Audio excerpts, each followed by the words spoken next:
국경일 이후 중국 공산당은 내부와 외부에서 혼란에 직면하고 있다. 시진핑 주석은 공산당의 통제력 상실에 대해 매우 걱정하고 있다.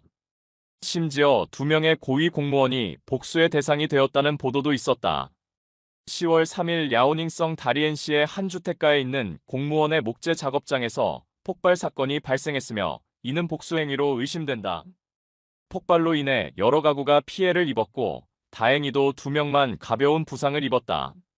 또 다른 복수의 대상은 마을의 장인데 그는 주민들을 괴롭히고 학대한 이유로 분노를 참지 못한 주민들에 의해 그의 가족 6명이 목숨을 잃게 되었다. 이런 사건들은 네티즌들로 하여금 중국 경제가 점점 더 어려워짐에 따라 민중의 저항 정신이 커지고 있다는 것을 인식하게 만들었다. 많은 사람들은 중국 공산당이 그들의 어려움의 원인이라고 보기 시작했다.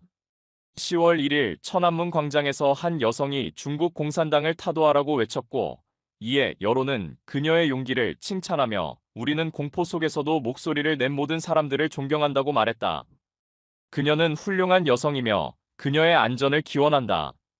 분석가들은 중국의 경제 상황이 악화되고 민중들이 생계를 꾸리기 어려워지면서 점점 더 많은 사람들이 중국 공산당을 그들의 어려움의 근본 원인으로 여기고 있다고 믿고 있다. 이 인식은 만약 국민이 죽음을 두려워하지 않는다면 어떻게 협박할 수 있겠는가? 라는 고전적인 말과 아주 잘 맞아떨어진다. 상하이에서는 경찰이 연설자를 체포하려는 시도 중에 비슷한 사건이 발생했다. 시민들은 반대하기 위해 모였고 그중 2명의 80대 노인이 경찰을 추격하며 중국 공산당을 타도하라고 외쳤다. 이와 동시에 중국 공산당에 맞서기 위한 국제적 노력도 증가하고 있다. CIA는 중국 내 불만을 이용해 정보원을 모집하고 있으며 이를 통해 정권에 대한 불만을 활용해 기밀 정보를 수집하려 하고 있다. 안전 수칙이 공개되어 더 많은 사람들이 참여하도록 격려하고 있다. CIA 부국장 데이비드 코엔은 많은 사람들이 정권에 불만을 품고 있으며 그들이 우리와 협력함으로써 자국을 돕는 방법을 이해하고 있다고 말했다. 이 소식은 중국 네티즌들 사이에서 다양한 반응을 불러일으켰다. 많은 사람들이 어떻게 참여할 수 있을지 묻고 있다.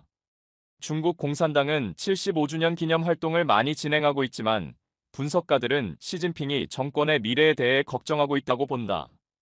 이코노미스트는 소련식 붕괴에 대한 두려움이라는 제목의 기사를 발표했으며 이는 시진핑을 불안하게 만들었고 1991년 소련의 붕괴 당시 모스크바에서 공산당이 74년간 지배했지만 중국 공산당은 그보다 1년 더 오래 지배해왔다고 언급했다.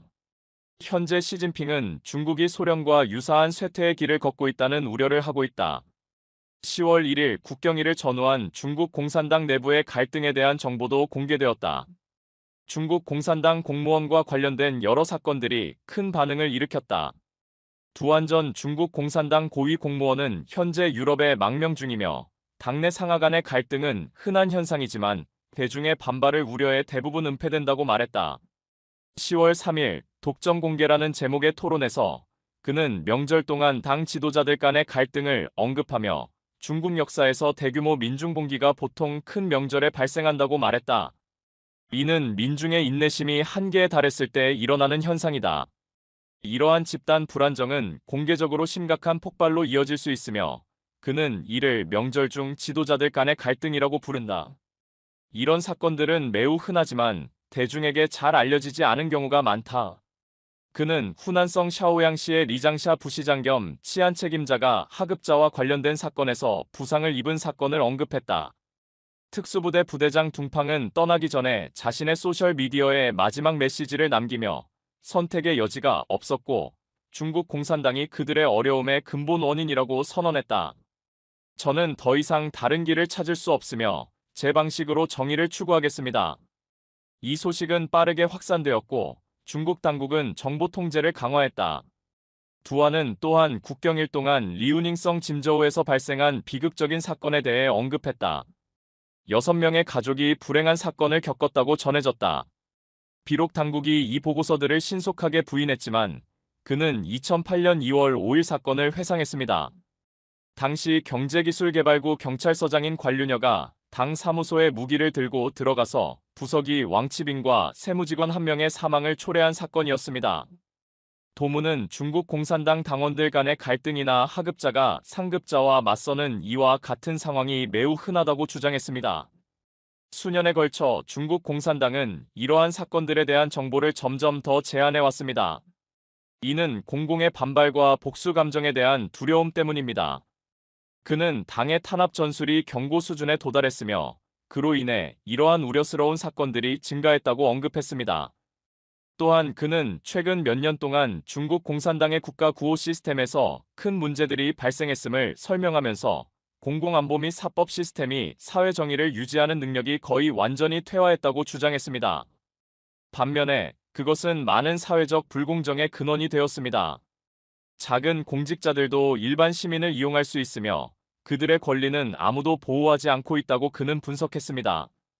그는 공공안보 직원조차도 인터넷에서 정의를 찾고 있다고 지적하며 중국에서 공정과 정의를 얻는 것이 매우 어렵다는 것을 언급했습니다.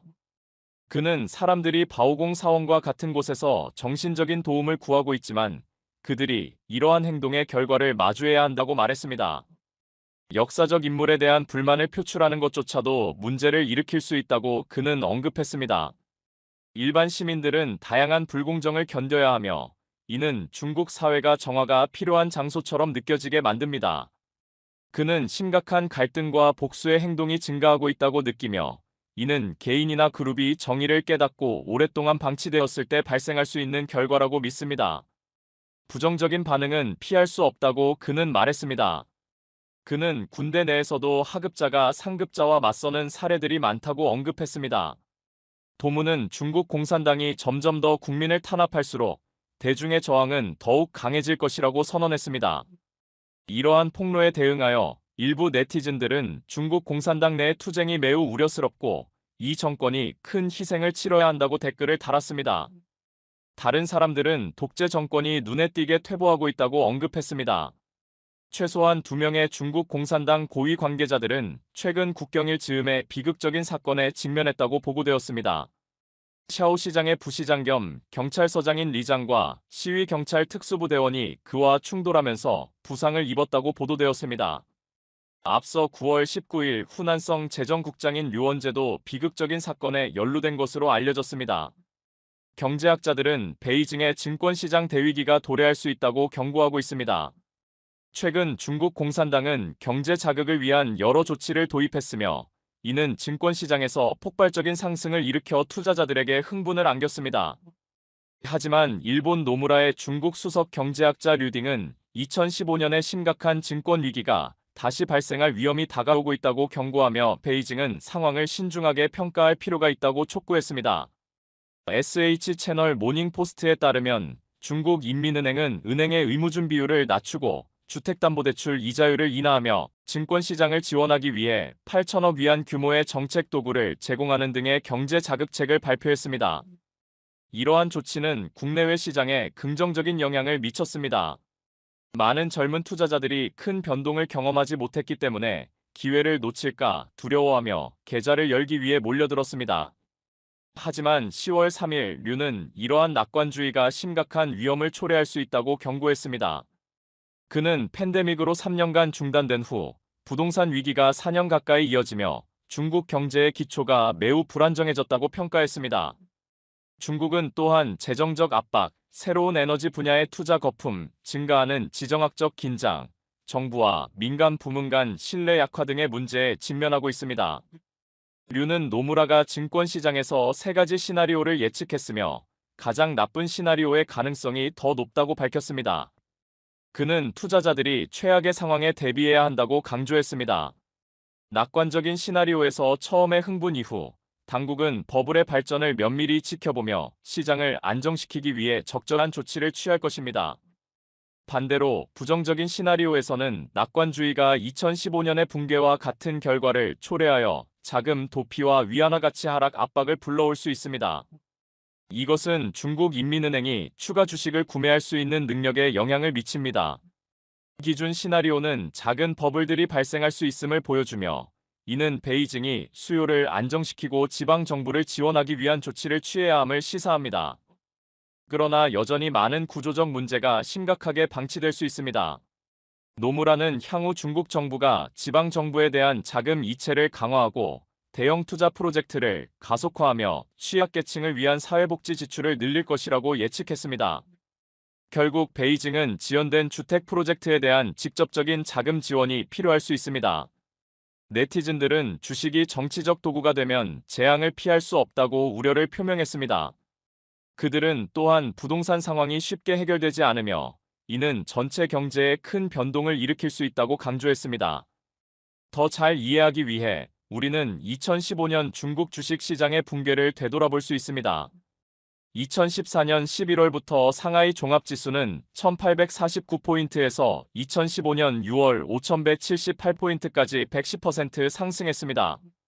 하지만 그로부터 한 달 뒤 시장은 급락하여 7월 9일에는 373.5포인트로 35% 하락했습니다. 이코노미스트는 이 시장을 은조개라고 불렀으며 주가와 실질 경제 간의 관계 부재를 강조했습니다. 이러한 익숙한 패턴들이 다시 나타날 경우 투자자들은 항상 경계를 해야 합니다.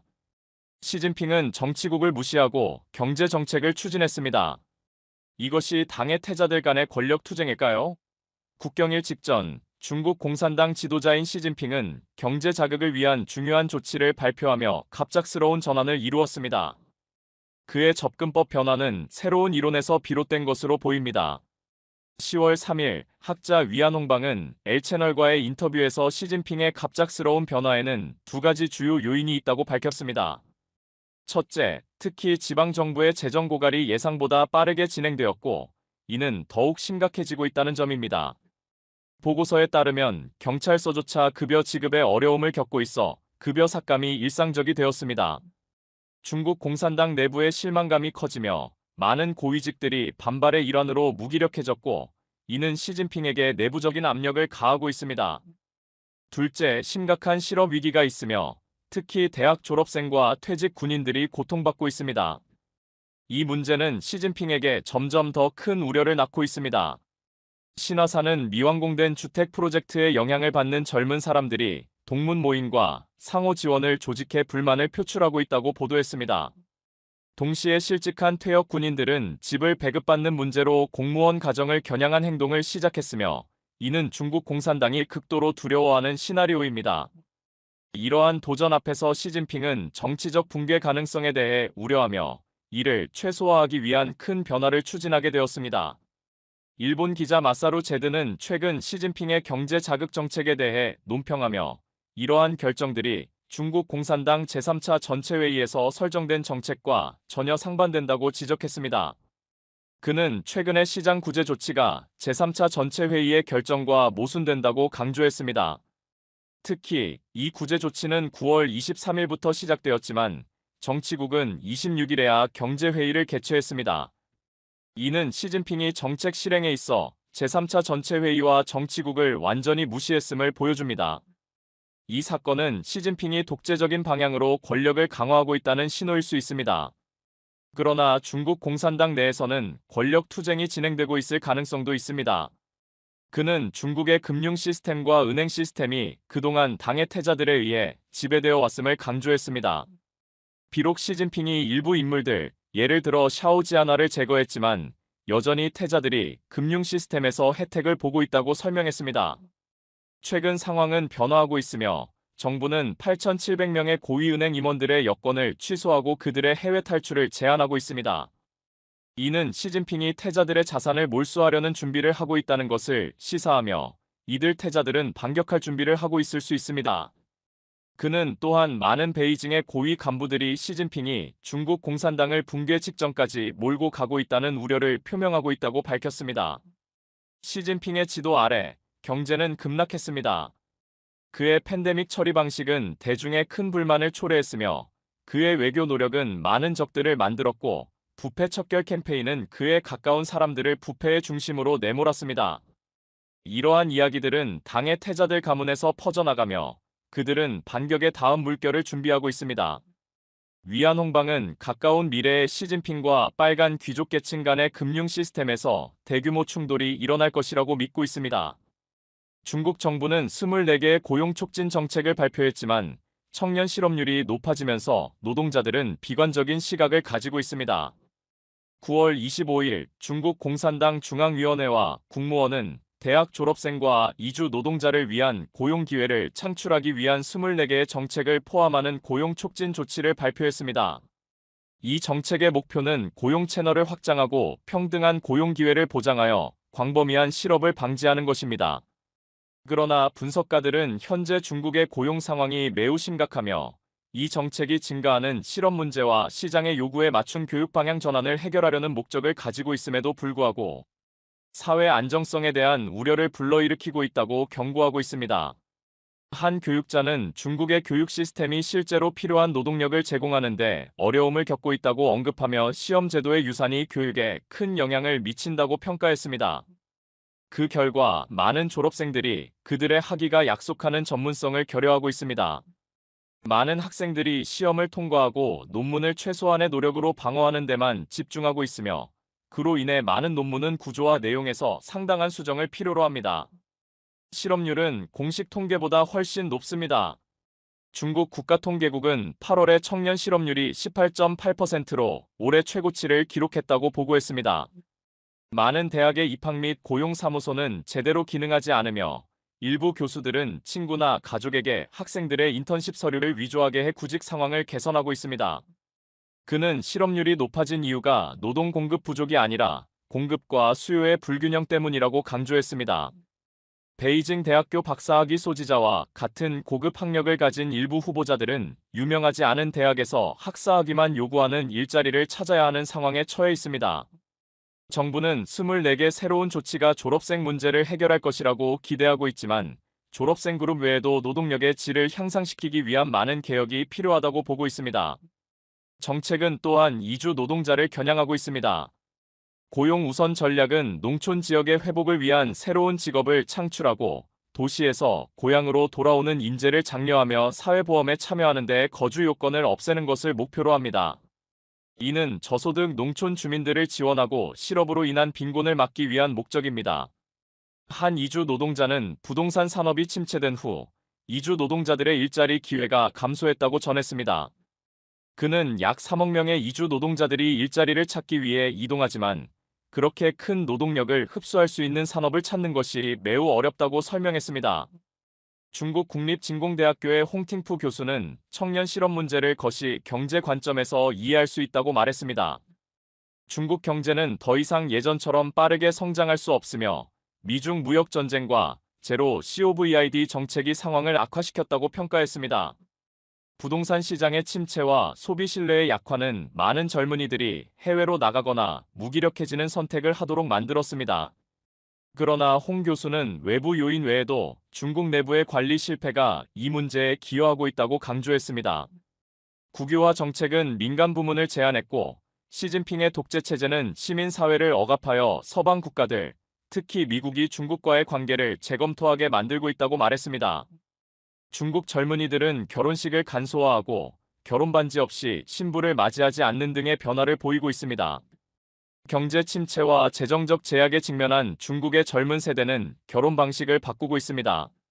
점점 더 많은 커플들이 화려한 호텔 결혼식 대신 간소한 야외 결혼식을 선택하고 있습니다. 그들은 고급 결혼식 차량 대신 간단한 교통수단을 이용하고 작은 가족 및 친구들과의 소규모 파티를 개최합니다. 일부 커플들은 결혼 사진, 다이아몬드 반지, 선물 및 결혼 사탕을 생략하고 대신 손님들로부터 현금을 받는 방식으로 진행하고 있습니다. 이러한 추세는 최소한의 삶의 방식을 반영하며 결혼식에서 복잡한 의식과 화려한 장식, 불필요한 사치를 배제한 모습을 보여줍니다. 장수 출신의 휘싱은 상하이에 살면서 항상 간소한 결혼식을 꿈꿔왔다고 밝혔습니다. 그녀와 남편은 국경일 연휴 전에 작은 야외 모임을 열기로 결심했습니다. 초대 리스트는 가족과 가까운 친구들만 포함되었습니다. 다른 젊은 커플들도 결혼 사진 촬영을 생략하고 비용을 절약하려는 생각을 가지고 있었습니다. 리 카이와 그의 여자친구는 결혼식 전에 여행 사진을 찍기로 선택했으며 결혼 사진에 드는 비용을 절약하여 여행을 떠나 더 아름다운 추억을 만들기로 했습니다. 하지만 그들은 여전히 결혼식을 해야 했습니다. 이는 가족들이 이웃과 친척들에게 여러 해 동안 결혼 축하비로 지출한 금액을 회수할 수 있도록 하기 위함이었습니다. 절약을 위해 리 카이는 가격이 적당하고 좋은 평가를 받은 식당을 찾아냈고 친구에게서 차를 빌려 결혼식에 사용했습니다. 그들의 결혼식은 한 미디어 업계 친구의 도움으로 사진을 찍으며 가능한 한 간소하게 치러졌습니다. 하이난 섬 출신의 청년 쉬광은 자신과 아내가 집을 고치고 있어 경제적인 어려움을 겪고 있었고 심지어 결혼식을 아예 포기할까 고민했다고 말했습니다. 하지만 그들의 고향인 내몽골에서는 결혼식의 규모가 가족의 명성을 반영하기 때문에 여전히 중요한 의미를 지니고 있습니다. 그래서 그들은 기준에 맞는 결혼식을 치르기로 결정했습니다. 그들은 다이아몬드 대신 몬스 스톤링을 선택했으며 그 또한 충분히 반짝였습니다. 더 합리적인 비용으로 결혼식은 단순한 가족의 연속성을 보장하는 중요한 이벤트일 뿐만 아니라 많은 가정에게 비공식적인 재정 지원 시스템이기도 했습니다. 결혼식 전통은 오랜 풍습으로 특히 경제적으로 덜 발달한 지역에서는 화려한 결혼식이 사회적 지위를 나타내는 상징이기도 합니다. 9세대는 문화 전통을 보존하는 것을 중요하게 생각하며 결혼식을 호화롭게 치르는 것을 요구했습니다. 중국의 결혼 산업은 고수익 분야로 변모했으며 특히 국경일 같은 황금 연휴 기간에는 결혼 시즌의 절정을 맞이합니다. 이런 배경에서 점점 더 많은 젊은이들이 소비주의에 휘말리지 않으려 하고 대신 미래를 위한 저축 계획에 집중하고 있습니다. 지금까지 한국이 독주하고 있던 액화천연가스 LNG 운반선 시장에 중국이 도전장을 내밀었습니다. 그런데 중국의 이런 도전 뒤에는 프랑스와 일본의 적극적인 지원이 있는 것으로 알려졌습니다. 프랑스는 현재 자신들이 독점하고 있는 멤브레인 방식의 화물창 원천 기술을 지키기 위해서 일본은 한국에게 빼앗긴 조선업을 되찾겠다는 목표를 내세웠습니다. 미중 갈등 속에서 미국은 중국에 대한 첨단 기술 판매를 전반적으로 금지하고 있는데 이례적으로 프랑스는 자신들이 독점하고 있는 기술을 중국에 판매한 것입니다. 지금까지 한국 기업들은 LNG 운반선을 한 척 만들 때마다 100억 원에 가까운 돈을 프랑스 기업에 줘야만 했고 프랑스는 많아서 돈을 손쉽게 버는 형국이었습니다. 그런데 한국 기업들이 연일 신기술 개발에 나서면서 프랑스의 독점적 지위가 흔들리자 중국과 손을 잡고 한국 조선업을 견제하겠다고 나선 것입니다. 이처럼 역대급 호황을 맞이하고 있는 한국 조선업에 또 다른 암초가 등장한 상황입니다. 멤브레인 방식의 LNG 화물창 원천 기술을 보유한 프랑스의 GTT가 중국 조선해운업계 주요 대기업 집단에 멤브레인 화물참 라이선스 면허를 한 달 간격으로 2차례나 발급했습니다. 이로 인해 중국은 한국 조선업계가 주도하던 LNG 운반선 시장에 도전장을 내밀 수 있게 됐습니다. 11일 조선업계에 따르면 GTT는 전날 중국 자오샹 G그룹 산하 CMHI 장수 조선소와 LNG 선박 건조를 위한 기술 지원 및 라이선스 계약을 체결했습니다. CMHI 장수는 L&T의 에이바크스 화물창 시스템을 사용하는 45,000 입방미터급 LNG 운반선 건조 경험이 있으며 이번 계약으로 GTT의 멤브레인 기술 기반의 대형 LNG 운반선도 건조할 수 있게 됐습니다. 멤브레인막 방식은 LNG 화물창을 선체 모양과 같게 만드는 기술로 과거 안정성 때문에 선호됐던 구모양의 모스 타입 방식의 화물창에 비해 많은 양의 LNG 화물을 적재할 수 있는 장점을 갖고 있습니다. 그러나 모스 타입 화물창에 비해 바다의 물결을 따라 출렁이며 탱크를 때리는 수만 톤티의 초저온 액체 화물이 만들어내는 충격을 견뎌야 해서 더 어려운 기술이라고 볼 수 있습니다. GTT로부터 멤브레인 화물창 라이언스를 받아낸 CMHI 장수는 유럽의 한 선주와 최대 내척의 LNG 운반선 건조를 위한 협상을 진행 중인 것으로 알려졌습니다. GTT는 LNG 운반선 시황이 좋아진 지난해부터 중국 내 대형 조선소들에게 적극적으로 멤브레인형 LNG 운반선 라이선스를 발급하고 있습니다. 지난달 8일에는 중국 최대 조선소인 양쯔장 조선과 LNG 화물창 건조를 위한 기술 지원 및 라이선스 계약을 체결했습니다. 이에 앞서 GTT는 후둥중화조선, 다렌조선, 장난조선을 거느린 중국 국영 중국선박공업그룹 CSG, 난퉁중원가와사키 선박공정을 보유한 중국원 양문수 COSCO 그룹 등 주요 국영그룹과도 기술 지원 및 라이선스 계약을 맺혔습니다. 양쯔장 조선과 난둥 선박공정은 중국과 일본이 현재 조선업을 장악하고 있는 한국을 견제하겠다는 목표를 가지고 협력 관계를 이어가는 회사들입니다. 먼저 양쯔장 조선은 2019년 5월 일본 미쓰이물산, 미쓰이&S와 함께 합작 조선소 장수양 쯔미쓰이 조선을 설립했습니다. 양쯔장 조선의 가격 경쟁력과 미쓰이의 품질 관리, 판매 능력으로 시너지를 낸다는 구상을 내세웠습니다. 장수양 쯔미쓰이 조선은 중형 벌크선 시장 중심으로 활약 중인데 이 회사는 LNG 운반선을 포함한 고부가 가치 친환경 선박 외에 각종 상선도 향후 건조 목표로 삼고 있습니다. 일본 가와사키중공업과 중국 최대이자 글로벌 4위 해운사 COSCO의 합작사 난둥 선박공정은 이미 지난 2005년에 LNG 운반선 제조 핵심 기술인 노 96타입 멤브레인 탱크 제작 라이센스를 프랑스 GTT사로부터 얻었습니다. 난둥 선박공정은 적재량을 명기하지 않은 LNG 운반선 이미지를 자사 제품 소개 사이트에 올려놓고 영업활동을 벌이고 있습니다. 가와사키중공업과 COSCO는 1995년 출범한 난둥 선박공정의 성공 경험을 바탕으로 2007년 달에 추가 합작 조선소를 만들어 운영 중입니다. 오지 산업에서 화웨이를 퇴출시킨 것을 시작으로 미국은 중국의 첨단 기술 판매를 하나씩 금지하고 있습니다. 현재는 반도체에 역량을 집중하고 있지만 이후에는 또 다른 기술의 판매를 막을 것으로 예상할 수 있습니다. 러시아의 우크라이나 침공 이후 유럽은 에너지 부족 사태를 겪고 있고 그 해법으로 미국이나 카타르 등에서 LNG 수입을 늘리겠다고 선언한 상황입니다. LNG 선박 확보가 국가 방위의 핵심으로 떠오른 상황에서 미국이 향후 중국산 LNG 선박에 대한 견제에 들어갈 것으로 예측됩니다. 특히 중국은 러시아를 적극 지원하고 있으며 러시아에서 LNG를 수입해 유럽에 되파는 등 막대한 이득을 거두고 있습니다.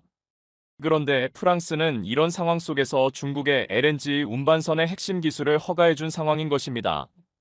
현재 중국 조선소들은 수익성이 좋은 LNG 해상 공급망 시장을 노리고 있습니다. 특히 수요가 급증하고 공급은 부족한 LNG 운반선과 부유식 LNG 터미널 시장에 진출하겠다는 의지를 키우고 있는데 모두 한국이 장악하고 있는 시장입니다. 자오샹 G그룹 관계자는 GTT와 라이선스 계약을 체결하면서 대형 LNG 운반선, 부유식 저장 제기와 설비 FSRU, 부유식 액화 설비 FLNG 등에 대한 건조 경험을 쌓겠다며 GTT와 그룹 내 다른 조선소와의 협력도 목표라고 말했습니다. 그간 한국 대형 조선사는 LNG 운반선 및 부유식 터미널 시장을 독식해왔으나 경쟁이 치열해질 전망입니다. GTT가 중국 조선사에 적극적으로 라이선스를 발급하는 배경에는 독자 화물창 기술 개발을 이어가고 있는 한국 조선업계에 대한 견제 성격이 있습니다. GTT의 멤브레인 화물창 기술을 바탕으로 한 LNG선을 만들 수 있는 조선사가 늘어날 경우에 GTT가 한국 조선사들과의 협상에서 우위에 설 수 있기 때문입니다. 최근 4년간 화물창 기술 로열티로 한국 기업들이 프랑스에 지급한 금액은 약 3조 9,405억 원에 달하는 것으로 알려져 있습니다. GTT 입장에서 한국은 그야말로 가만히만 있어도 돈이 떨어지는 황금말을 낳는 거위나 마찬가지인데 한국은 계속해서 GTT의 기술에서 벗어나려는 움직임을 보이고 있습니다. 한국가스공사는 2000년대 초반까지 육상 LNG 저장탱크 관련 기술을 속속 국산화한 뒤 이를 바탕으로 2004년부터 2014년까지 국내 조선사들과 함께 선박용 LNG 화물창 KC1 기술을 개발했습니다. 하지만 이 기술로 만들어진 선박은 화물창 내 초저온 상태의 LNG로 선체 온도가 정상 기준보다 낮아지는 콜드스팟 현상이 나타나면서 운행을 하지 못하고 있는 상황입니다.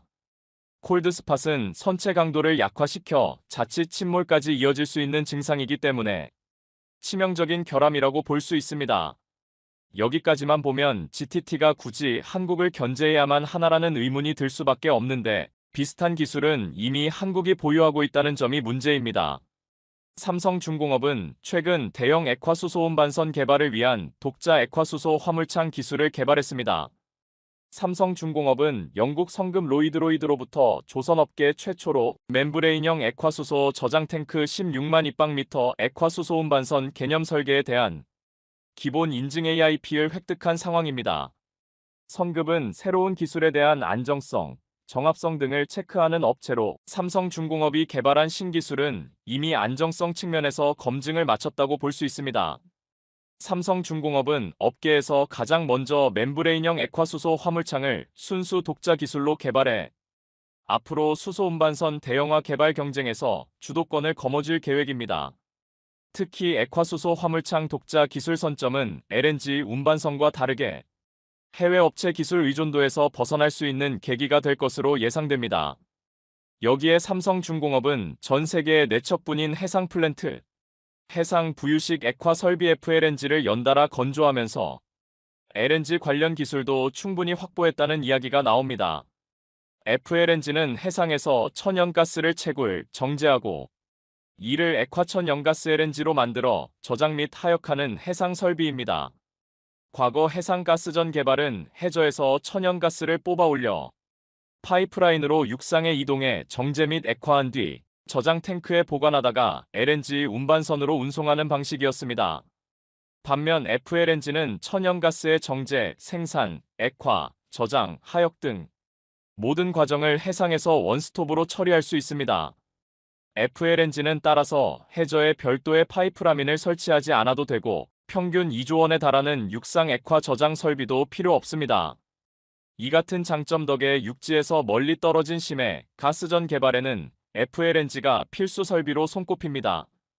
삼성중공업은 FLNG의 가능성을 내다보고 2006년 9월부터 4년여간 약 100억 원을 투자해 기술 확보에 나섰습니다. 그런데 FLNG에 도입된 기술이 LNG 운반선에 사용되는 기술과 매우 유사합니다. FLNG는 바다 위에 떠 있는 설비인 만큼 가혹한 해상 상태에서도 움직임을 최소화해야 합니다. 삼성중공업은 대덕 선박해양연구센터의 시험 수조에서 모형선 테스트를 통해서 해상 거동 억제 FLNG 선형을 자체 개발했습니다. 그리고 이 FLNG에는 LNG를 해상에서 안전하게 보관할 수 있는 화물창이 있습니다. 삼성중공업은 LNG의 출렁임에 의한 화물창 내부 손상을 해결할 수 있는 기술과 LNG를 섭씨 영하 163도의 극저온 상태로 유지할 수 있는 시스템도 자체 개발했습니다. 대형 스테인리스 스틸 탱크 생산 기술도 확보했고 물결치는 바다 위에서 LNG를 안전하게 이송하기 위한 선박 간 계류와 LNG 이송 기술도 개발했습니다. 여기서 조금만 기술 개선이 이뤄지면 GTT의 기술을 사용하지 않더라도 한국 기술만으로 LNG 운반선을 만들 수 있는 것입니다. 다만 글로벌 선사들 사이에서 GTT가 아닌 한국형 화물창을 사용하면 선박 인수를 거부하는 움직임이 확인되고 있어 한국이 GTT의 영향력을 벗어나기까지는 꽤 오랜 시간이 필요할 것으로 보입니다. 하지만 한국의 기술 독립은 머지않은 시점에 이뤄질 전망이며 한국이 조선업을 모두 장악하는 것을 막기 위해 프랑스와 일본, 중국이 손을 잡고 한국을 견제하는 모습이 확인되는 상황입니다. 최근 한국의 무기 수출이 폭발적으로 증가하면서 올해 100억 달러를 뛰어넘을 것이다. 라는 소식을 전했습니다. 매체는 한국의 무기 수출이 최근 5년간 약 176%가 증가해 국제 무기 시장에서 2.8%의 점유율을 차지하며 세계 8위에 올랐고 이런 한국의 방산 수출 호조는 연말까지 이어져 연간 수출액이 100억 달러를 돌파할 것으로 내다봤습니다. 우리나라의 방산 수출이 호조를 이루기 시작할 때부터 중국의 전문가들과 언론들은 한결같이 한국의 무기 수출을 폄하하기 바빴습니다. 한국은 기술 이전을 해줍니다. 그냥 전체를 조립하는 기술 이전을 해주는 것이지 무기의 원천 기술을 말하는 것은 아닙니다. 한국은 원천 기술이 없으니까요. 그러니 전체를 조립하는 기술을 이전해주는 겁니다. 심지어는 조건 없이 이전해주기도 하고 생산 라인을 깔아주기도 합니다. 비록 한국은 대형 무기를 만드는 전체 생산 라인과 연구 제작 시스템, 그리고 개발 능력은 없지만 조립과 설계 제조 및 원가라는 장점은 분명히 갖고 있습니다. 저렇게 조립하는 것은 그냥 다른 사람의 부품과 기술을 가져와서 어찌됐든 만들어서 그 기술과 제품을 공급하면 그만이니까요. 그런데 우리나라가 작년부터 영국 육군이 기동화력 체계 MF 자주포 획득 사업에 제안을 받으면서 영국 정부와 현지 방위 산업 관계자들로부터 주목을 받기 시작하자 중국이 바짝 긴장하고 있는 모양새입니다. MFP 사업은 기동화력 체계 증강 사업을 추진 중인 영국 정부가 자국의 노후화된 AS-90을 대체할 신형자주포 116문을 제공할 목적으로 진행되며 그 금액만 무려 1조 원에 이르는 대규모 사업으로 2025년에 최종 사업자를 선정, 2027년 전력화를 목표로 하고 있습니다. 하나 디펜스는 작년에 영국 국방부가 주관하는 DSEI 국제방산전시회에 참가해 첨단 지상장비와 무인 방산 시스템을 선보이며 이미 눈도장을 찍은 바 있습니다. 그런데 이번 영국의 MFP 사업의 핵심 요건은 자동화 포탑의 탑재 여부입니다.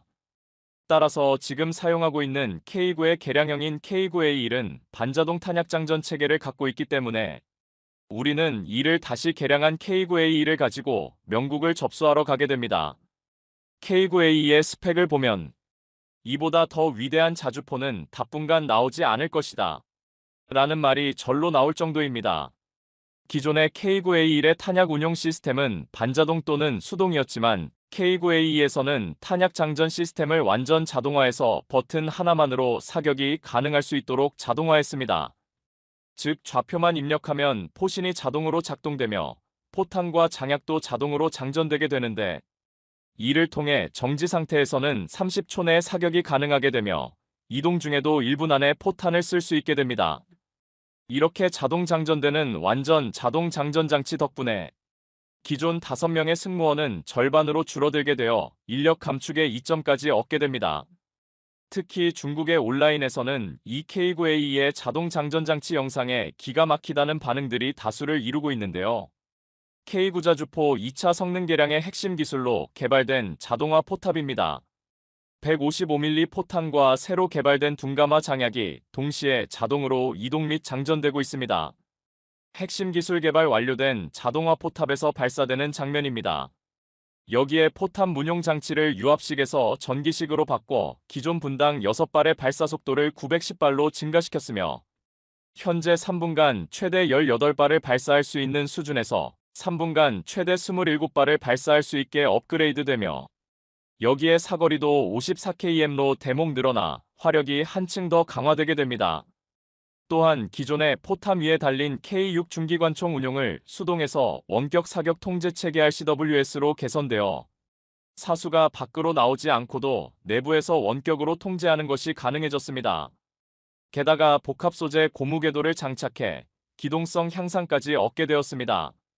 하나 디펜스는 방산의 본고장, 군수산업의 선진국인 영국을 제패하기 위해 지난 9월 레오나르도 영국 버빌리어나도 UK과 피어슨 엔지니어링 피선 엔저니링 그리고 세계 최대 방산기업인 도키드 마틴의 영국 버빌라크이드 마턴 UK까지 공식 합류한 팀 선더를 이미 출범시켰습니다. 그리고 지난 30일 팀 선더는 트위터를 통해 오는 22일부터 23일까지 영국에서 열리는 DVD 포럼 2022 전시회 참가를 위해 K9A2가 영국에 도착했으며 하나 디펜스는 유럽 최초로 최신 K9 썬더 자주포를 전시한다 라고 밝혔습니다. K9은 우리나라가 독자 기술로 개발한 자주포로 52구 경장 자주포로는 독일에 이어 전 세계에서 두 번째로 개발한 한국을 대표하는 무기입니다. 2000년 2017년까지 세계 자주포 시장의 48%를 차지했으며 최근 노르웨이, 호주, 이집트, 폴란드와의 수출 성공에 힘입어 지금은 65%의 점유율을 차지하고 있는 그야말로 천하를 통일한 적수가 없는 무기라 할 수 있습니다. 이러니 올해 4월 중국의 한 군사 전문가는 인정할 것은 인정해야 한다는 이례적인 말을 하기도 했습니다. 최근 한국의 K9 썬더의 판매가 심상치 않습니다. 터키, 인도, 이집트, 호주, 핀란드와 연달아 계약을 체결하는가 하면 이제는 서방 국가의 본진인 영국의 차세대 자주포 사업 입찰에 뛰어들었습니다. 세계가 한국의 K9을 차세대 자주포로 치켜 세우는 것에 대해 많은 이들이 떨떠름해합니다. 원인이야 다들 아시잖아요. 하지만 모두들 이게 기분 나쁘다며 이 사실을 받아들이려 하지 않는데 하지만 한국의 K9이 잘 팔리는 것은 사실입니다. 중국 언론들은 작년 6월부터 끊임없이 이번 한국의 영국 자주포 시장 공략과 관련한 뉴스를 내보내고 있습니다. 만약 우리가 이번에 방산 선진국인 영국을 뚫는다면 중국은 앞으로 한국산 무기를 비난할 명분을 잃게 될 것이며, 만약 우리가 이번에 방산 선진국인 영국을 뚫는다면 중국은 앞으로 한국산 무기를 비난할 명분을 잃게 될 것이며, 영국의 자주포를 판다는 것 자체가 우리나라 무기의 우수성을 전 세계에 알리는 계기가 되면서 자연스럽게 자국의 무기와 비교가 되기 때문입니다. 일반 수출과는 달리 방위산업의 수출의 의미는 국가의 생존을 타국에 의지한다는 것이며, 이는 국가 간 신뢰의 믿음이 최고점에 이르렀을 때 가능한 것으로 한국이 끊임없는 무기 수출을 통해 동유럽을 비롯한 유럽 국가들과 더욱 더 강한 동맹의 힘의 연대를 과시하는 것, 중국에게 좋은 점은 없기 때문입니다. 한국의 K9A가 특별한 일이 발생하지 않는 한 영국, 입찰에서 순조롭게 우위를 점할 것이다. 현재 한국산 자주포와 경쟁할 상대를 찾기가 어렵다. 라는 뉴스를 일찌감치 내보내기도 했습니다. 해당 내용을 접한 중국 네티즌들은 어떤 반응을 보일까요? 구이 내부 자동 잠전 모습을 보니 불티나게 팔릴 것 같아. 발사 라인을 포탑 후미로 옮긴 것 같은데 로봇 2대가 같이 포탄을 전달하는 건 살벌하다 진짜. 한국의 저 자동 잠전 장치를 보니 진짜 자주포가 뭔지 이제야 알겠어. 그럼 위에 연필도 포병전에서 북한이 2차 대전 때나 쓰던 견인포도 이기지 못했는데, 딱 봐도 지금 한국산과 경쟁할 서양의 자주포가 없어 비교 자체가 의미 없다는 말이야. 저 자주포를 포함해서 한국산이 몸바를 것들이 있단 말이야. 배울 점이 있어. 정말 기가 막히네. 자동화가 장난 아니네. 가볍게 볼 물건이 아냐. 전쟁 터지면 저렇게 복잡하게 잠전하는 거 별로인데. 키보드 워리어를 K9 봤으니 그래도 북한의 포틀은 이기지 못한다고 또 떠들어야지. 장난 아니네. 하이레벨이야. 역시 세계 판매량 1위라서 그런가? 물건이네. 우리나라가 이번 영국의 MFP 사업에서 결실을 이뤄낸다면 방산 선진국 명국을 넘어 유럽 전역으로 진출할 수 있는 유리한 고지에 오를 수 있게 될 것입니다. 전 세계로 판매되는 우리나라의 이런 무기들이 전쟁이 발발한 곳이 아닌 전쟁을 막을 수 있는 유용한 도구로 사용되기를 바랍니다. 최근 미국의 유명 외교 전문지 포린폴리시에서 미국 영공에 스파이 풍선을 띄워 타국 정보를 수집하려는 중국을 노골적으로 비판했습니다. 또한 겁도 없이 타국에 영향력을 행사하려는 중국을 단숨에 제압하는데 미군의 값비싼 전투기를 대안으로 한국산 KF-21이 떠오르고 있다고 전했습니다. 미 국방부는 알래스카주 상공에 출현한 미확인 풍선들을 F-22 전투기로 격추했다고 밝혔습니다. 비교적 값싼 구식 무기인 풍선을 격추하는데 대당 3억 6천만 달러, 우리 돈 4,500억 원에 달하는 세계 최강의 스텔스기 F-22가 투입되었으며, 휴로노 상공에서 비행체를 격추할 때는 대당 1,400억 원이나 하는 F-16 전투기가 자국 영공에서 아무런 무장도 하지 않은 미확인 비행체를 한 번에 격추하지 못해 값비싼 미사일과 운영비가 비싼 전투기를 낭비했다는 굴욕을 맛봤습니다. 휴로노 상공에서 풍선 격추 시 발사한 미사일은 표적을 마치지 못하고 바로 호수에 떨어졌으며, 이 미사일은 한 발 가격이 무려 최소 40만 달러 약 5억 원에 이르는 걸로 알려졌습니다. 중국에게 영공이 뚫린 것도 모자라 가만히 있는 표적도 못 마쳤다는 사실이 드러나면서 미국 내에서는 현재 운영 중인 전투기의 성능과 더불어 비싼 가격에 문제가 있다고 지적하는 목소리가 늘고 있습니다. 이를 의식한 듯 현재 미국 공군 내에서는 앞으로 KF-21 도입을 고려 중이라는 소식이 전해져 미국 국방산업계와 한국 방산업계 모두 큰 주목을 받고 있습니다.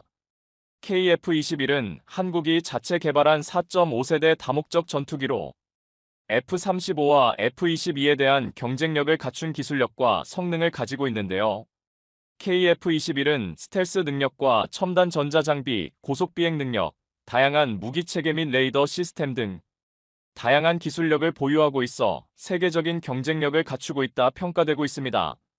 미국 공군은 지난해 F-22 랩터의 운영 비용 증가 문제로 먼저 배치한 33대 F-22 전투기를 퇴역시키는 계획을 발표한 바 있습니다.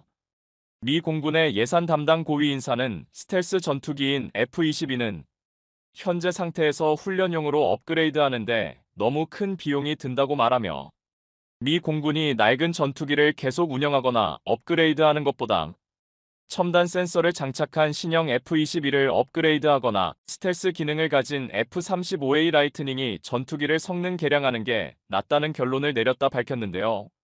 하지만 두 기종 모두 단가와 운영비 역시 비싸 전투기 관련 예산이 늘어나지 않는 이상 효과적인 방법은 아니라는 게 관계자들의 주된 입장입니다.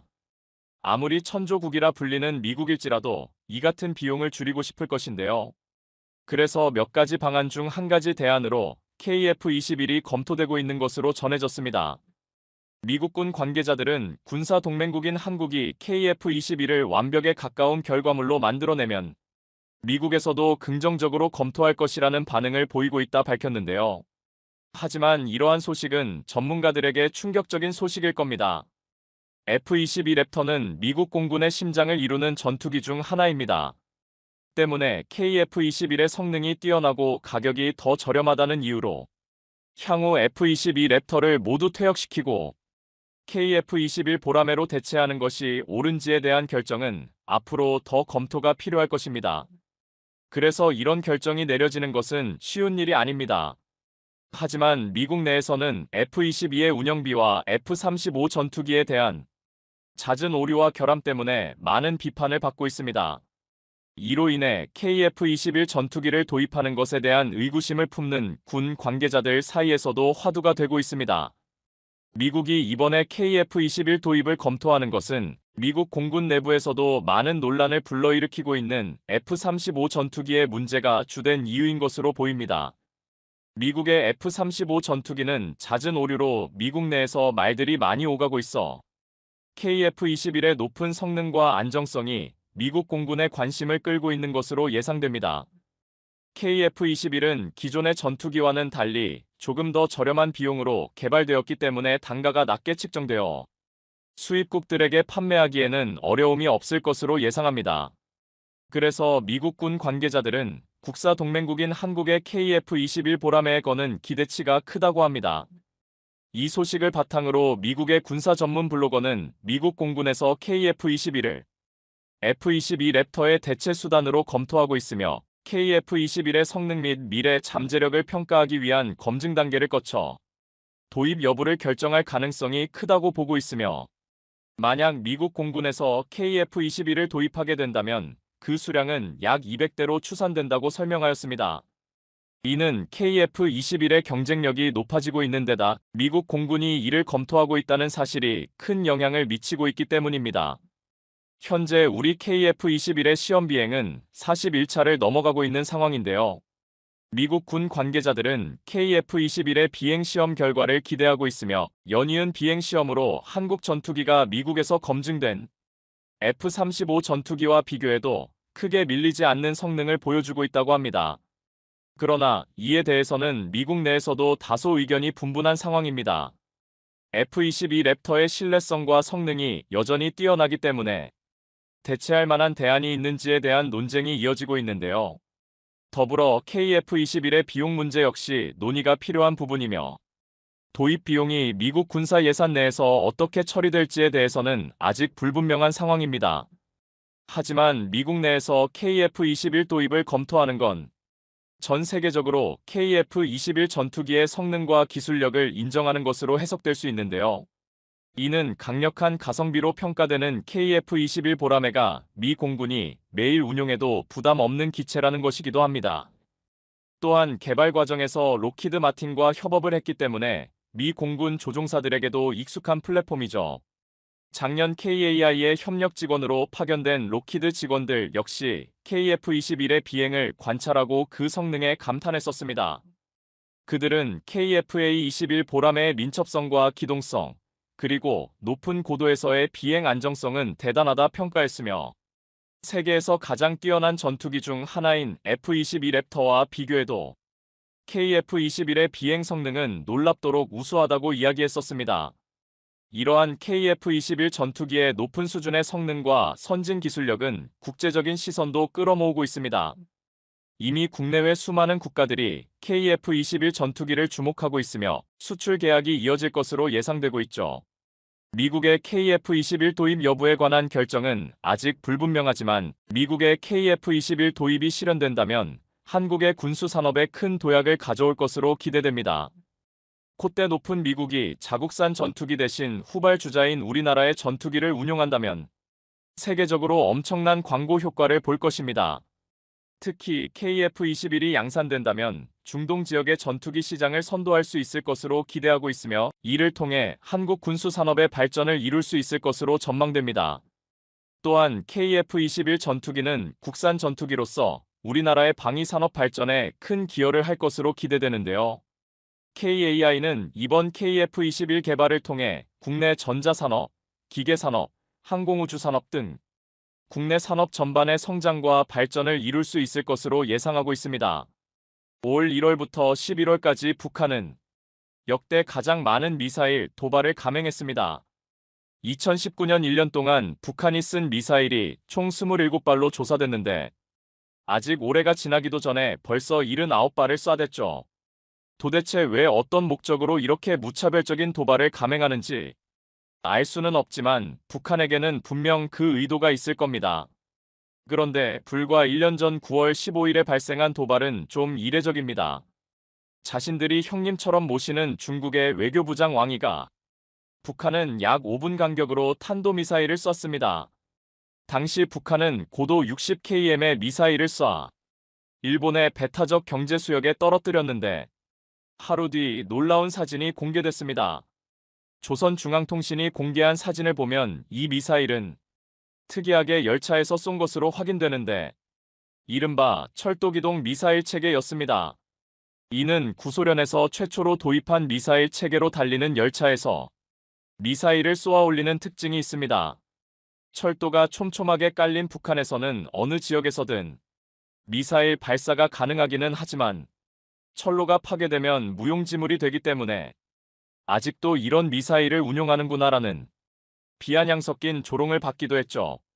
그런데 북한이 열차 미사일을 쏜 지 딱 2시간 뒤 한국에서도 미사일이 발사됩니다. 바로 SLBM, 즉 잠수합 발사 탄도미사일이죠.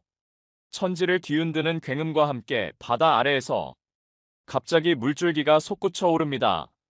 서서히 하늘을 향해 날아오른 미사일은 장장 400km 바깥의 목표 지점을 향해 날았는데 이는 한국이 역사상 최초로 성공시킨 잠수합 탄도미사일 발사였습니다. 이로써 한국은 미국, 러시아, 중국, 영국, 프랑스, 인도에 이어 세계에서 7번째로 SLBM을 성공시킨 국가가 됐죠. 사실 잠수함에서 미사일을 쏴 목표를 타격하는 SLBM은 고난이도 중 고난이도 미사일로 꼽힙니다. 보통 탄도미사일은 핵무기의 운반 수단이 될 수 있기 때문에 그 운반체 계에 따라 지상에서 쏘는 ICBM이 있고 바다 아래에서 쏘는 SLBM이 있고 공중에서 투하하는 전략 폭격기가 있습니다. 그중 SLBM은 콜드런치, 즉 고압 증기를 이용해 미사일을 일정 높이 이상으로 쏘아 올린 후 공중에서 엔진이 점화되는 방식을 사용하는데 지지대로 활용할 만한 공간이 넉넉하지 않습니다. 단일의 오차로 발사에 실패하는 경우가 있는데 자칫 실패하면 잠수함에 탑승한 요원들의 생존까지 장담할 수 없습니다. 그래서 웬만큼 자신 있지 않으면 발사하지 않는데 한국은 그 어려운 것은 미선 컴플리트했죠. 이제 심해 어디서든 마음먹으면 북한에 대응할 수 있는 비밀 무기가 생긴 겁니다. 한국이 SLBM에 성공할 수 있었던 것은 그해 8월 13일에 취역한 도산 안창호합이라는 잠수함 덕분인데 분명 도산 안창호합은 디젤로 운용되는 디젤 잠수합입니다. 미국의 잠수함 전문가인 H.I.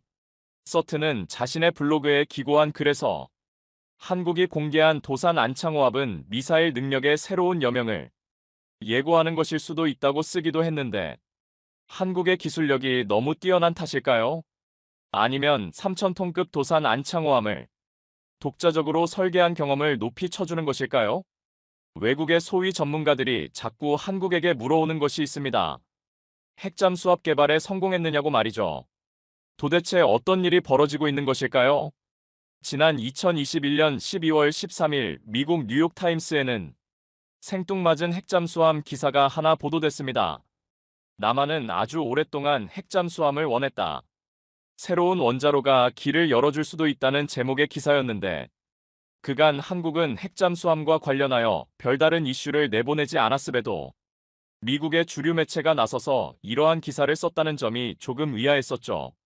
내용을 요약하자면 한국 정부가 월성원자력 발전소에서 4km 떨어진 경주 간포마을에 2025년 완공을 목표로 6,540억 원을 투입해 소형 모듈 원자로 SMR을 연구하는 연구단지를 조성 중인데, 원자력 전문가들은 이 사업이 한국이 핵잠수함 개발의 전초기지가 될 것으로 본다는 것입니다. 한국의 가장 강력한 동맹이 수십 년간 반대해온 바로 그것이라는 말도 덧붙여서 말이죠. 그러면서 여러 전문가들의 발언을 인용해 이미 한국이 개발하려는 원자로의 출력은 차세대 4,000톤급 잠수함에 전력을 공급하기에 충분하다며 한국은 이미 핵잠수함을 염두에 두고 있다는 취지였는데요. 그런데 비단 뉴욕타임스뿐 아니라 많은 외국의 전문가들은 한국의 핵잠 개발을 상당히 반대하고 있습니다.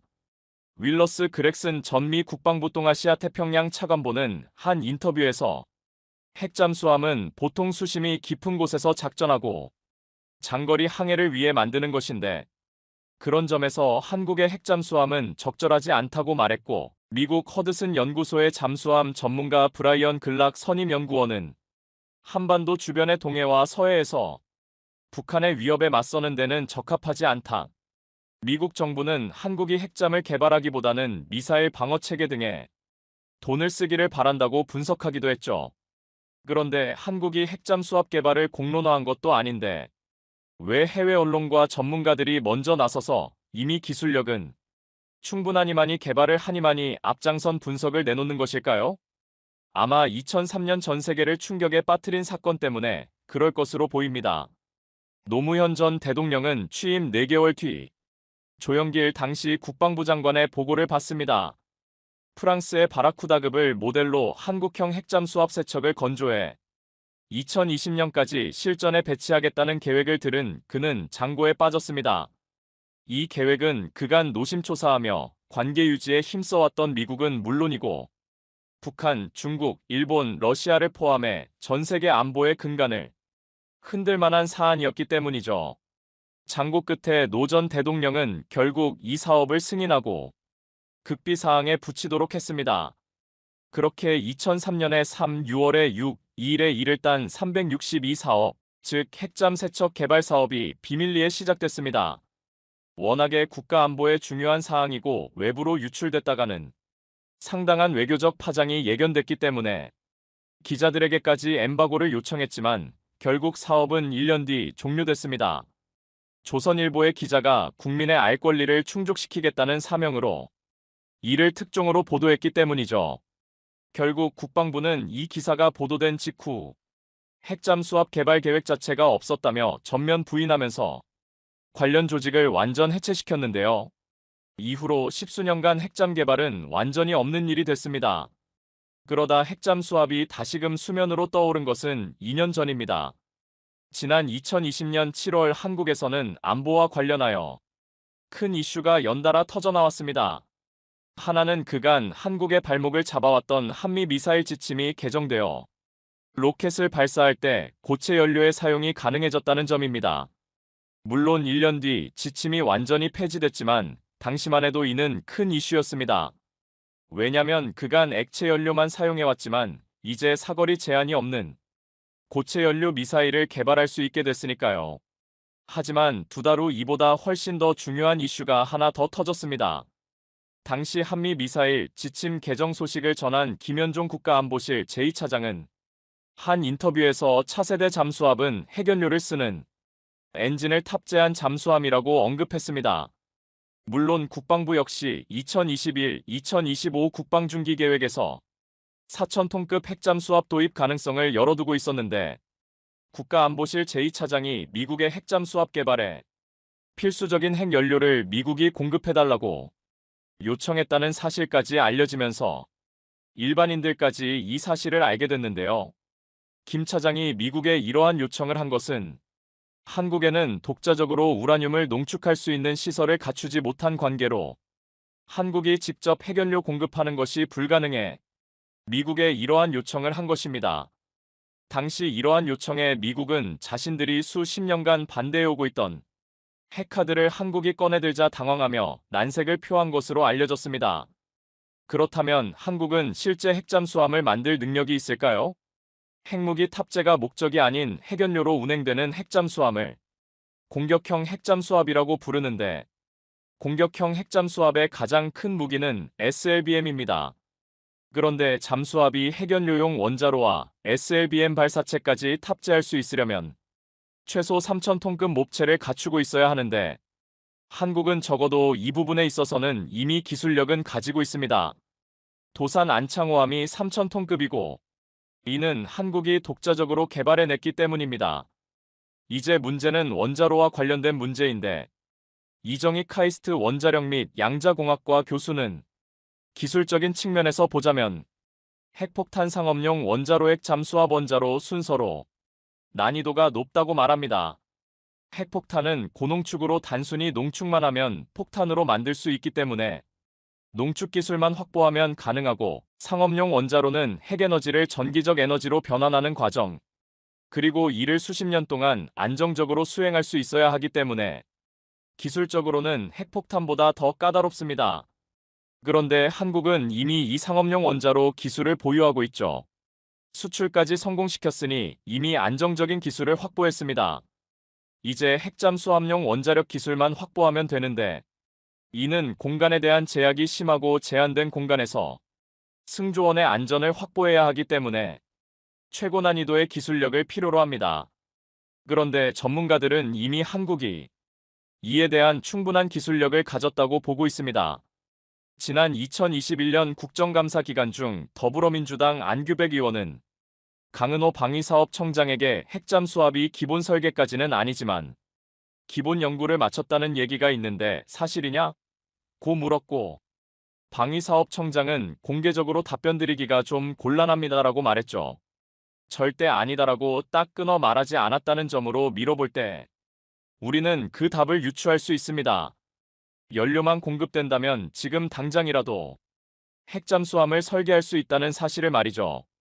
여러 가지 사실로 미루어 볼 때 한국은 이미 최소 몸체 크기인 3,000톤급을 독자적으로 설계한 경험과 상업용 원자로에 대한 충분한 기술력을 확보했기 때문에 지금의 기술력이면 충분히 설계가 가능하다고 볼 수 있습니다. 그래서 2021-2025 국방중기계획에 4,000톤급 핵잠수함 도입을 공식화한 것이죠. 하지만 그렇다고 하더라도 우선 한미원자력 협정을 먼저 개정하거나 미국의 원료 공급에 대한 동의가 필요합니다. 2015년 개정된 한미원자력 협정에서 한국은 우라늄을 20% 미만까지 농축할 수 있게 되었으나 군사적 목적의 농축은 제한됩니다. 여기에서 말하는 20%도 프랑스가 20% 미만 저농축 우라늄을 이용해 루비급을 건조해냈기 때문이고, 이 20%가 핵잠수함 운용을 위한 최소 수치인 겁니다. 하지만 이 원자력 기술을 미국의 기술이 아닌 영국이나 프랑스, 러시아 등 이미 미국과 다른 방식으로 원자력 기술을 개발한 나라와의 협력은 이 협정의 영향을 받지 않습니다. 여기에 최근 호주에게 뒤통수 맞은 프랑스가 한국과 핵폐기물 재처리 기술 등과 관련하여 거래하기를 진정으로 원하고 있다고 피력해오기도 했죠. 그렇다면 도대체 핵잠수함이 무엇이길래 정부가 비밀리에 개발해야 하고 다른 나라 눈치를 보며 개발 계획을 세워야 하는 것일까요? 제2차 세계대전까지 잠수함이라는 존재는 필요할 때만 잠수하는 존재였지만, 이제는 필요할 때 수면 위로 부상하는 것이 기술력의 척도가 되었습니다. 하지만 이제 핵잠수함이 등장하면서 필요할 때도 수면 위로 부상할 필요 없이 심해에서 평생을 보내다 심해에서 소멸하는 존재가 됐습니다. 즉, 영구적으로 에너지 공급이 가능한 핵연료로 추진되기 때문에 굳이 수면 위로 떠오를 필요가 없어진 것이죠. 하지만 함부로 만들 수도 없을 뿐 아니라 실수로 방사능이라도 노출된다면 전 세계 해양을 방사능으로 오염시킬 수도 있는 무서운 존재인데요. 국제 정세에 관심을 두고 계신 분들이라면 작년 연말을 뜨겁게 달궜던 핵잠수함 기술 이전 소식을 기억하고 계실 겁니다. 미국의 바이든 대통령은 영국과 손잡고 핵무기를 보유하지도 않은 호주에게 핵잠수함 기술을 이전해 주기로 했는데, 빠르면 내년부터 핵잠수함 8척을 건조할 계획이라고 했죠. AUKUS 안보동맹, 즉 호주 AU, 영국 UK, 미국 US 3국이 혈맹에 가까운 안보 파트너십을 체결한 것이 발판으로 작용했는데 호주의 이 계획으로 치명상을 입은 두 개 국가가 생겼습니다. 바로 프랑스와 중국이죠. 원래 호주는 2016년부터 약 77조 원을 투입해 12척의 디젤 잠수함을 프랑스로부터 수입하기로 계약을 체결했었습니다만 미국이 핵잠수함을 지원하겠다고 나서자 이 계약을 파기시켰습니다. 이 계약으로 호주는 프랑스에게 5조 원의 계약 파기 위약금을 물어낼 처지에 놓였지만 호주는 이 위약금을 물더라도 핵잠수함을 선택했죠. 중국 역시 이 계획으로 발등에 불이 떨어졌습니다. 잘 아시다시피 코로나 사태의 책임 여부를 두고 중국에게 책임을 물어야 한다고 주장했던 호주는 중국과 극도의 무역 분쟁을 겪었습니다. 이런 상황에서 미국이 호주에게 핵잠수함 기술을 제공한다는 것은 중국의 입장에서는 자신들의 안위가 크게 보장되지 못한다는 의미입니다. 핵잠수함은 수명이 끝날 때까지 수면으로 떠오르지 않을 수 있기 때문에 심해 깊은 곳을 유유히 떠돌다 갑자기 수면 위로 올라와 SLBM을 쓴 후 다시 가라앉으면 이를 찾아낼 방법이 없습니다. 그래서 중국은 함부로 호주를 건드릴 수도 도발할 수도 없는 상황에 놓이게 되는 것인데요. 그런데 미국도 호주도 중국도 그리고 바다를 접한 모든 국가들이 핵잠수함을 두려워하는 이유는 방사능 누출 사고입니다. 만약 핵잠수함이 사고로 침몰하게 될 경우 거기에서 유출되는 방사능을 어떻게 할 것이냐는 심각한 문제입니다. 누구도 함부로 접근할 수 없으므로 누구도 방사능 유출을 막을 수 없으니까요. 공격형 핵잠수함, 즉 핵을 연료로 하여 추진되는 잠수함이 한국군에 필요한 이유는 비단 북한 때문이라는 단순한 이유에 국한되지 않습니다. 최근 러시아 우크라이나 사태에서 보듯이 타국의 침략에 의한 전쟁의 폐해는 비단 과거의 일이 아닙니다. 지금 2022년 현재 일어나고 있는 일이며 어떻게 자국의 안보를 책임지느냐는 전적으로 그 국가의 선택입니다. 핵잠수함의 목적은 정보 수집도 있겠지만 무엇보다 우리나라의 심각한 피해를 야기한 국가에게 소리 없이 다가가 SLBM 등의 미사일로 치명적인 피해를 입히는 것입니다. 그럴 일은 없어야겠지만 대비하지 않은 국가의 피해가 어땠는지 우리는 한국 전쟁을 통해 배웠습니다. 그런 의미에서 주기적으로 수면으로 떠올라 연료를 보충해야 하는 디젤 잠수함은 적국의 군사위성에 노출될 위험성이 높은 반면 핵잠수함은 이론적으로 10년 이상 어쩌면 평생 동안 수면 아래에 머무른 상태로 작전 수행이 가능하죠. 물론 잠수함 승조원들의 정신적인 고통 문제는 반드시 해결해야 하는 문제이며 어디까지나 이론적으로 가능하다는 의미입니다. 뿐만 아니라 디젤 잠수함에 비해 최대 3배 이상 빠른 이동이 가능한 핵잠수함은 도발을 준비하는 북한 잠수함을 장시간 감시하고 추격해 공격 징후가 보이면 즉각 응징할 수도 있죠. 한국은 국방중기 계획에 잠시 언급했을 뿐 핵잠수함 도입에 대해 공식적으로 발표한 적은 없습니다만 어느 순간 국회의사당 지붕이 열리고 시청해주셔서 감사합니다.